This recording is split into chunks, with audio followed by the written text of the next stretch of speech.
श्रीमंदिर परिक्रमा प्रकल्प लोकार्पण उत्सव पर सुवर्णपुर पहुंचला परिक्रमा निमंत्रण 3 जणिया प्रतिनिधि दल सुवर्णपुर जिले में पहुंची विभिन्न देवपीठ को निमंत्रण करुछंती। जिला प्रशासन निमंत्रण दल को नलिनी छक स्वागत करथिला। सेठारु एक आध्यात्मिक शोभायात्रा रे समस्त को पाछोटी निया जायथिला। परे गड़ भितर बड़ जगन्नाथ मंदिर को निमंत्रण पत्र प्रदान करा जायछि।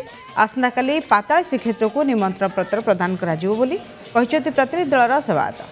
निमंत्रण पाई जिलावासी मध्य खुशी प्रकाश करिसथि।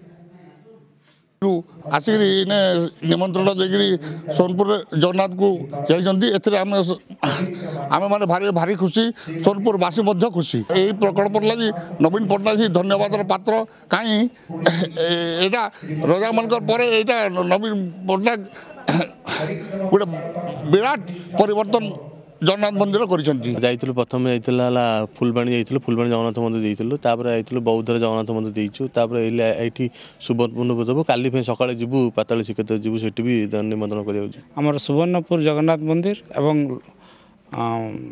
पाताल श्रीक्षेत्र जगन्नाथ मंदिर सेवक मान को विशेषकर 17 तारीख दिन उपस्थित रहा निमंत्रण आसी जेहेतु बड़ ठाकुर निमंत्रण आसी तरफ सेवक मान नहीं आम निमंत्रण को बहुत आनंदर सहित एवं बहुत आनंदर सहित ग्रहण कर